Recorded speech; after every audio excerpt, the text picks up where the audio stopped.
Hello' friends, আজি জুবিনদাৰ সমাধিস্থললৈকে গ'লোঁ।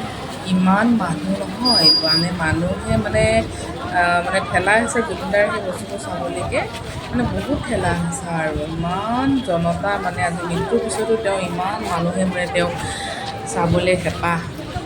আপোনালোকক তাৰে অলপ দৃশ্য দেখাইছোঁ মই। দেখিছেনে আপোনালোকে? আৰু ঠাইখিনিও খুব ধুনীয়া হৈছে, একদম নিজান ঠাই হয় আৰু আহল বহল চাৰিওফালৰ পৰা প্ৰাকৃতিক সৌন্দৰ্যও খুব ধুনীয়া। খুব ধুনীয়া পৰিৱেশ এটাত আছে তাতে। ইফালে গাড়ী পাৰ্কিঙৰো ধুনীয়া সুবিধা কৰি দিছে, একো খেলি মেলি নাই সেইবোৰত। ধুনীয়াকৈ ছিষ্টেমেটিক গৈ মেলি মানুহে চাব পাৰে। দেখিছেনে কিমান জনতা আহিছে তালৈকে? বহুত মানুহ আহিছে, গাড়ী ভাড়া কৰি আহিছে, নিজৰ গাড়ী লৈ আহিছে। মানুহ একদম কি ক'ব আৰু, এনেকুৱাই ফাৰ্ষ্ট টাইম এনেকুৱা ধৰণৰ এটা পৰিৱেশত হৈছে। দেখিছেনে তেওঁৰ মৰমতে যিবোৰ গামোচা দিছে ৰাইজে, এতিয়াও গামোচা তেওঁক তাতে গৈ গৈ দি আছে সকলোৱে। একদম গোটেই তেওঁ মৰমৰ চিনস্বৰূপে এইবোৰ দি আছে।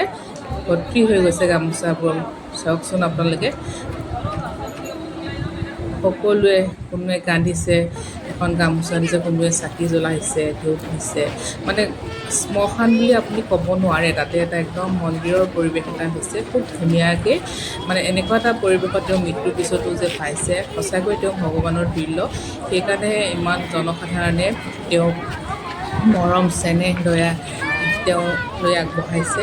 আৰু ইফালে ভক্তবিলাকেও কিছু ভকত আছে, গোটেই ভকতে নাম ধৰি আছে, নাম প্ৰসংগ কৰি আছে। পৰিৱেশটো তাতে গ'লেহে অনুভৱ কৰিব পৰা যায় যে কেনেকুৱা। খুব ধুনীয়া এটা পৰিৱেশ তাতে। আমি শ্মশানত সচৰাচৰ আমি নাযাওঁ নহয় জানো, কিন্তু এওঁৰ মৃত্যুৰ পিছত যে তেওঁ এখন শ্মশান বুলি একেবাৰে অনুভৱ নহয়। সকলোৱে গৈছে, নিজৰ ফেমিলি লৈ গৈছে। আজি যিহেতু দেওবাৰ, সকলোৱে এটা টাইম মিলাই মেলি হ'লেও জুবিনদাৰ সমাধিস্থললৈকে গৈছে। তেওঁ এগছি চাকি বন্তি দিছে, ধূপ আগবঢ়াইছে আৰু মৰমৰ চিনস্বৰূপে এখন গামোচা দিছে। সেইকাৰণে মই এইবোৰ ফেচবুকতে সাঁচি ৰাখোঁ বুলি আপোনালোককো দেখাওঁ বুলি পেলাই ভিডিঅ'টো কৰিলোঁ। দেখিছেনে আপোনালোকে?